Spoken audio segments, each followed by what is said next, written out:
Ladies and gentlemen, magandang araw po sa lahat, lalo po sa ating mga subscriber, viewer at investor sa ating channel.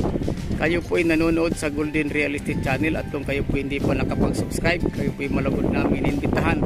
Mag-subscribe po kayo para makita ng ating property for sale at makapamili po kayo at maging updated sa mga bagong property na aming i-upload. Tayo pinaka-location sa Ilocan at Quezon Province. At kinukuha na po natin ang video, isang beachfront po dito.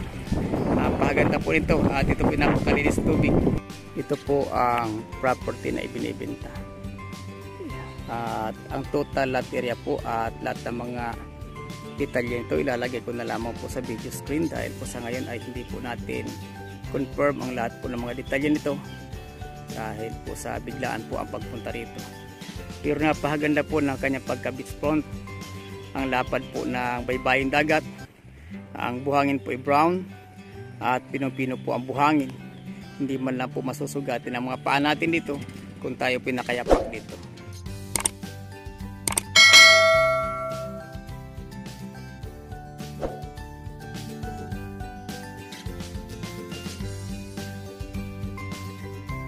Ito po yung labas ng beachfront. Napakarami pong mga aguho or yung pong ating mga pine tree na tanim at napakaganda pong tingnan ang mga pine tree na ito.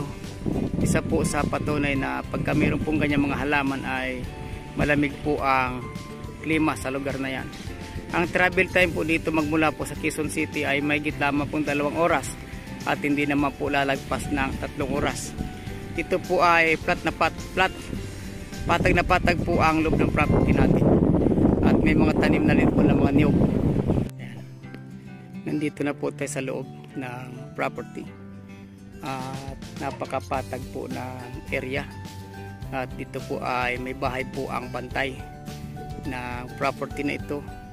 Ang lapad po natin o rin haba po natin sa dagat, ang beachfront po natin more or less po ay 300 meters ang haba niya. At ang loob po ay ang pinakamarami po dito nakikita natin ng mga tanim. Ito po mga pine tree na mga nag-iedad na po na hindi bababa ng mga 5 taon pataas. Yan po.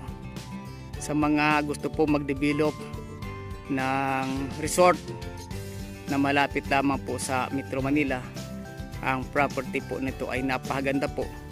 Less than 3 hours po ang travel time dito magmula po sa Metro Manila at ang daan po natin yung Marilaki Highway, ibig sabihin po yan Marikina, Rizal, Laguna at Quezon. Dire-diretso po dito yan kalsada na yan at yan po hindi nagta-traffic. Ito pong beach resorts na to ay operation po ito at dinarayo po ito ng mga local tourists sa lugar na ito. Noong magkaroon po tayo ng pandemic ay wala na po nagsipagpuntahan dito kaya yung mga kubo dito ay nakasira na po, tuloy-tuloy na pong nasira dahil hindi po nagagamit. Kaya sa ngayon po ang property nito ay ibinibenta na po lang siya. Yan po. Pero napaganda po. Wala siyang masyadong mga tanim. Ang mga tanim po matatagpuan dito yung po mga langka. Meron po tayong mga niyog at may mga mangga rin po tayo na matatagpuan dito sa property na ito. Yan. Yan po yung mga CR nung ito po ay nag-ooperate pa. Sa ngayon po ay hindi na po yan operational. Nagkasira-sira na. Yan po. Nandito po tayo sa loob. At ang nyug po ay napakaraming bunga. Yun. Ang pinakamarami po talaga ay kahit saan po natin ipit ang ating camera. Yan po mga pine tree na nagpapaganda po, ang ganda po ng kanyang mga dahon. At yan pong puno na yan ay tumutubo lang po yan sa malamig na lugar. Kaya dito po sa lugar na ito ay hindi po pangit ang klima rito. At yan po ay medyo malamig pa po. Yan naman po yung mga CR nung ito po ay nag-operate pa. Ayan po. Ayan. Napakalapad po ng lugar. Napakalapad po ng buhangin, ng baybayin magmula po sa tubig. Kaya sa mga investor, OFW buyers na gusto niyo po mag-develop ng beach resort, ito pong property ay napaganda po na ma-develop dahil patag na patag po ito at malapit lamang po sa Metro Manila. Sa mga lahat pong mga resort owner dyan, yung mahilig po sa ganitong klaseng negosyo, ladies and gentlemen, ito pong detalye ng property na ito ay tinan nyo na lamang po sa ating video screen description. Ilalagay ko po ang total lot area at yung other information sa property po ito. Yan, napakaganda po itong property. Ito pong portion nito ay marami pong tanim ng mga prutas dito. Yan, mga mangga, may guyaba na po tayo. Ito naman pong mga nasa harapan natin ay mga bakawan po ito. Malalaki na pong puno ng bakawan. Yan. Shout out po sa lahat po ng ating mga investor, mga buyers, mga OFW, lahat pong mga senior citizen. At sa lahat pong ating mga lolo at tula, kayo po ay lagi namin binabati dahil kayo po ang lagi nakakasama ng Golden Real Estate Channel sa pagbili ng property.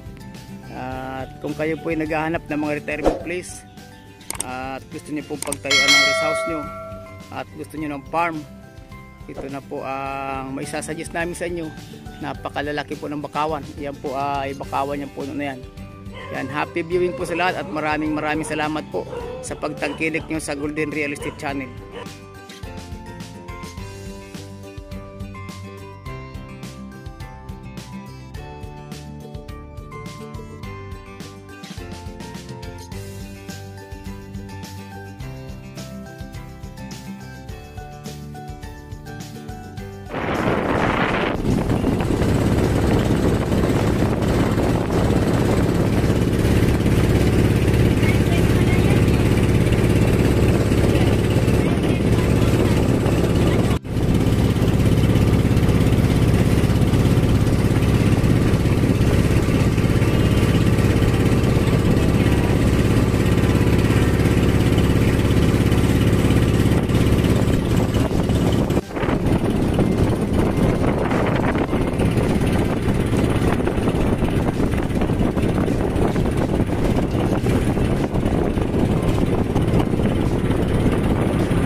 Kasama yan.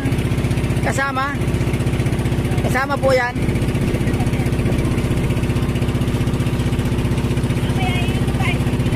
Doon.